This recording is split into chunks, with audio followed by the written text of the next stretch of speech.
स्वागत है मेरे YouTube चैनल पे। मैं हूं AK कश्यप। महत्वपूर्ण इस टॉपिक में बात आज के इस टॉपिक में करेंगे कि क्या धार्मिक मान्यताओं से संबंधित क्या कुछ नेचुरल डिजास्टर, प्राकृतिक आपदाओं को कैसे जोड़ा जाता है। इसलिए इस वीडियो में हम चर्चा कर रहे हैं कि अभी आप हाल में सोशल मीडिया न्यूज़ में आपने देखा होगा कि जगन्नाथपुरी के भगवान जगन्नाथ के मंदिर के ऊपर का जो ध्वजा है, उस ध्वजा को ईगल ने, चील जो है वह उड़ाकर ले जा रहा है। इस वीडियो की पुष्टि और इससे संबंधित आपदा की पुष्टि मेरे द्वारा इस चैनल पे नहीं किया जाता है, लेकिन जो बातें चल रहे हैं उस बातों को यहाँ पे समझेंगे। जगन्नाथपुरी जो मंदिर है ये भारत के 4 धामों में से एक महत्वपूर्ण धाम है, जहाँ पे भगवान जगन्नाथ और उनके भाई बलराम और बहन सुभद्रा की पूजा किया जाता है। इसके अलावा भगवान विष्णु का जो चक्र है सुदर्शन, यहाँ पे सुदर्शन का भी पूजा किया जाता है। जगन्नाथपुरी मंदिर एक धार्मिक मान्यताओं से संदर्भित एक बहुत बड़ा हिंदू धार्मिक मान्यताओं में एक अपना महत्वपूर्ण स्थान रखता है। अब यहाँ पे ये जो मंदिर है, इस मंदिर के साथ धार्मिक पूजा, प्रतिष्ठा और धार्मिक समारोह, बहुत सारे गतिविधियां जुड़े हुए हैं। भारत के करोड़ों हिंदू और जो दूसरे देशों में हिंदू लोग जो रहते हैं, उनकी आस्था इस मंदिर के साथ अटूट है। लेकिन इस बीच में जो एक बात निकल कर आया है कि जो जगन्नाथपुरी का ध्वजा का जो पताका है उसे ईगल उड़ाकर ले गया है, तो क्या इससे कुछ प्राकृतिक आपदा आने की क्या संभावना इसके साथ इसे जोड़कर देखा जा रहा है। क्योंकि इससे पहले 2 ऐसे प्रमुख घटनाएं भारत में हुए थे, जिसके बाद यहाँ पे कुछ इस तरीके के घटनाएं देखने को मिला था।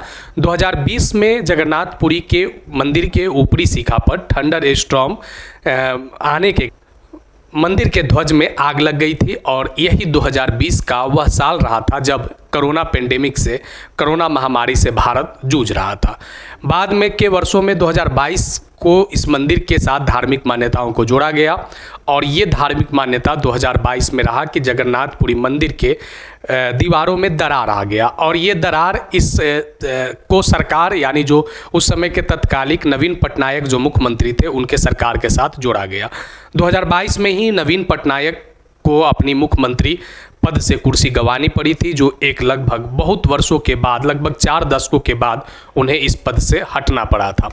तीसरा मान्यता यहाँ पे अब इसके साथ ये आ रहा है कि अगर ईगल, इसकी पुष्टि खैर नहीं की गई है कि ये जो पताका है ये जगन्नाथ मंदिर का ही है कि कहीं दूसरे जगह से वह ईगल पताका को लाया है और वह मंदिर के आसपास में मंडरा रहा था। लेकिन यहाँ अगर उस मान्यता के संदर्भ में अगर देखा जाए तो ये भी बात लोगों को अब डराने लगा है कि क्या कोई आने वाले समय में क्या कोई प्राकृतिक आपदा के साथ फिर से भारत को जूझना पड़ सकता है, क्योंकि 2025 में जगन्नाथ मंदिर से संबंधित कुछ घटनाएं घटे हैं। तो ये बातें जो धार्मिक हिंदू मान्यताएं से संबंधित है, अलग अलग सोशल मीडिया प्लेटफॉर्म पे ये चल रहे हैं और हमने कहा कि भारत के 4 प्रमुख मठों में से एक जगन्नाथपुरी जो 4 धामों में से एक प्रसिद्ध रहा है। अब यहाँ पे कुछ और बातों को अगर आप देखते हैं, कुछ महत्वपूर्ण अगर और बातों को देखते हैं कि जगन्नाथ मंदिर का जो ध्वज है यह रोज़ाना बदला जाता है। अगर किसी भी एक दिन अगर ये मिस कर जाता है तो उस कंडीशन में 18 सालों तक ये प्रक्रिया रुक जाएगी। और यहाँ पे एक और बात ये है कि ये मंदिर का जो ध्वज है ये लगभग, अगर आप इसकी हाइट को देखेंगे तो जब 45 मंजिला मकान इतनी इसकी ऊंचाई है और प्रतिदिन उतने ऊंचाई पर चढ़कर मंदिर के पुजारी के द्वारा एकदम बिल्कुल ससमय ध्वजा को बदला जाता है। इस ध्वजा में एक और महत्वपूर्ण बात क्या है कि जो ये ध्वज है जगन्नाथपुरी मंदिर का, ये ध्वज हमेशा हवा के विपरीत दिशा में बहती है। यह भी एक बहुत महत्वपूर्ण विषय है, क्योंकि अगर हवा की दिशा अगर पूरब की ओर है तो ध्वज जो है वह पश्चिम की ओर विपरीत दिशा में बहते रहती है।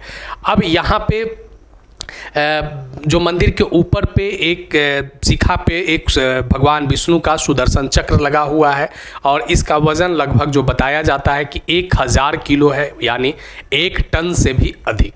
तो यहाँ पे कुछ लोगों की ये मान्यता है कि आखिर इतने ऊपर 45 मंजिला ऊपर ये जो सुदर्शन चक्र है ये कैसे रखा गया, यह भी एक धार्मिक मान्यता का ही विषय है। तो आज इस वीडियो का बनाने का उद्देश्य ये रहा है कि उड़ीसा जो समुद्र तटवर्ती इलाका है और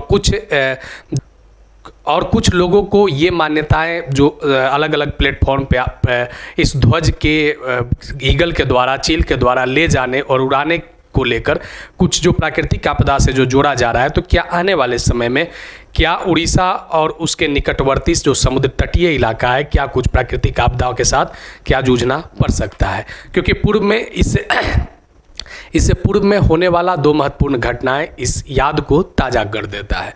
आगे मिलेंगे। अगर वीडियो अच्छा लगा है तो ज़रूर लाइक कीजिएगा, नए जुड़े हैं तो चैनल सब्सक्राइब करके बेल आइकन को ज़रूर दबा दीजिएगा। वीडियो